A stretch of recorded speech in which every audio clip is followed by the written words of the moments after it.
I have over 1,000 hours in ARMA 3. My brain is basically a fossil, hardwired for slow, punishing military simulation, where patience is less a virtue and more of a symptom of being a bush for 45 minutes. My idea of a good time is a single, clean shot from 800 meters away, after a half an hour of mission prep and a long, quiet, and frankly boring walk to the objective. So, what happens when you take that tactical grandpa mindset and throw it headfirst into the meat grinder of a fast paced, high stakes extraction shooter? Well, you get turned into a fine red mist instantly. Today, we're finding out if a hardcore sim veteran can actually survive, or maybe even thrive, in Arena Breakout. This isn't just a game review, this is about whether 2 decades of virtual military experience means jack squat when the rules of engagement are rewritten by a caffeinated squirrel on a deadline. My first raid in Arena Breakout was, to put it mildly, a sensory assault. In Armour, the first minute of an op can be so quiet you can hear your character breathe. In Arena Breakout, I was in a firefight before my graphics card had even decided what texture to load. The sheer speed of it all is like going from a leisurely chess match to a knife fight in a phone booth. You spawn, you sprint, you get shot. It's a combat rhythm my millennial brain was not prepared for. The first thing that blew my mind was the UI. Simple, quality of life features like having your squad mates marked with glowing icons. It feels like black magic. In Armour, if you lose your squad leader, you're fumbling around with a GPS like a dad on a road trip, yelling into the radio, "Here?" A quick glance tells you where your friends are, and the map, which clearly marks loot spots and exits, is just cheating. It completely removes the stress of land navigation, which is basically 50% of the milsim experience. My first few deaths were humbling.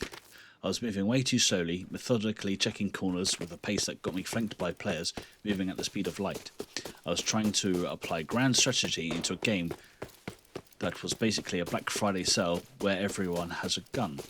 I find this perfect Overwatch position a real work of art, only to realise the goal isn't to hold ground, it's to grab a graphics card and run. My armour brain needed a full defrag and hard reboot. After about an hour of generously donating my gear to the local population, something finally clicked. It happened on the farm map. I heard a sound, not a gunshot, but the subtle crunch of footsteps on gravel. Every single dusty, unused instinct from 1,000 hours in armour suddenly screamed at me. I stopped, face planted in a bush, and just listened. The game's directional audio let me paint a picture. A moment later, 2 players sprinted over the hill, running like they've left the oven on. I waited for the second guy to pass, opened fire, and didn't die for once. That was the moment. Underneath the chaos, the basic rules of a tactical shooter are still there. Sound is life, situation awareness is king. Arena's Breakout's audio's design is surprisingly decent. That one fight taught me that while the overall strategy is different, the tactics are universal. Patience, it turns out, is still useful. You just have to use it in tiny hyper-focus espresso shots instead of long, slow drip coffee. This is where my armour background finally stopped being a handicap. I started anticipating where players would go, use cover like I was allergic to the sky and actually controlling fights. The game stopped feeling like pure chaos and started feeling like a series of rapid-fire tactical puzzles designed by a sadist.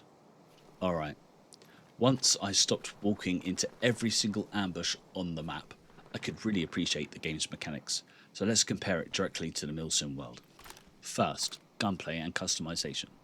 This is where Arena Breakout got adrenaline full on. Okay, not bad. A good nod from me. The Ultimate Gunsmith system is nuts. We're talking over 900 weapon mods.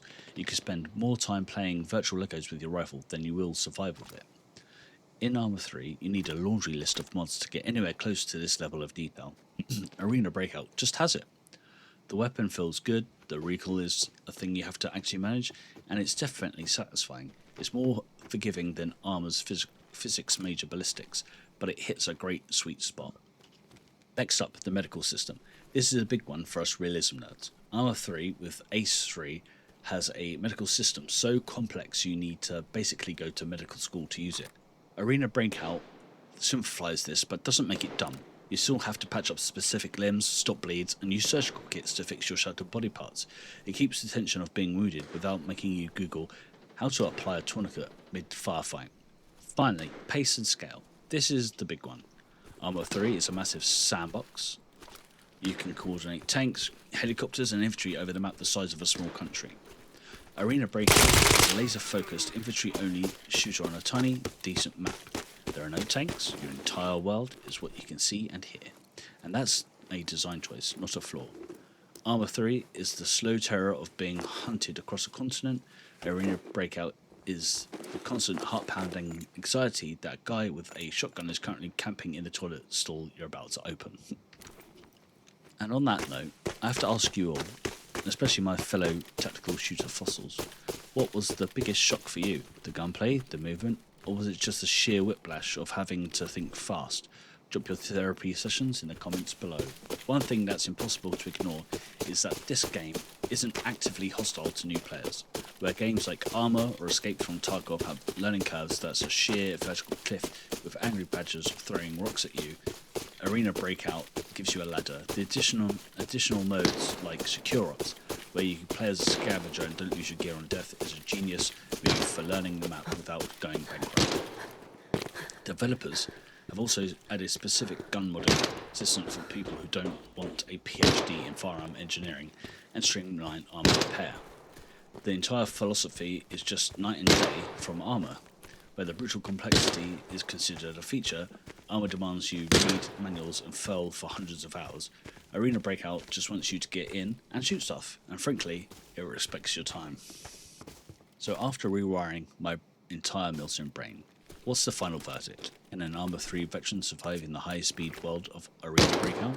The answer is a huge yes, but with a critical warning. Do not compare apples to tactical nuclear-capable oranges. Arena Breakout is not trying to be ARMA. It doesn't have the epic scale or sandbox freedom that makes ARMA 3 an eternal classic. But what it does extremely well. It delivers a high-potency dose of tactical combat that's both deep and shockingly approachable. It's the perfect game for when you want the adrenaline rush of a high-stakes firefight, but you don't have 6 hours for the mission briefing. The gunsmith is phenomenal. The sound design does its job, and the loot and extract loop is more addictive than it has any right to be. And while it had some questionable monetization in the past, recent changes show the developers are actually listening. For an ARMA veteran like me, this game is a fantastic change of pace. It's like a training dojo for your close quarters gunfighting skills. It's absolutely earned my level of approval, and more importantly, it's earned a permanent spot on my hard drive.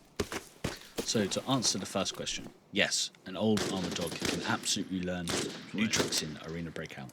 You just have to be willing to learn a few frantic, panic-inducing dance steps. If ARMA 3 is so carefully planned military symphony, Arena Breakout is a chaotic, brutal and electrifying guitar solo, and sometimes that's exactly what you need. If you enjoyed this breakdown, consider subscribing for some deep dives into the world of tactical shooters, and again, I want to hear your war stories, share your own experiences down below. Thanks for watching, and I'll see you in the next one.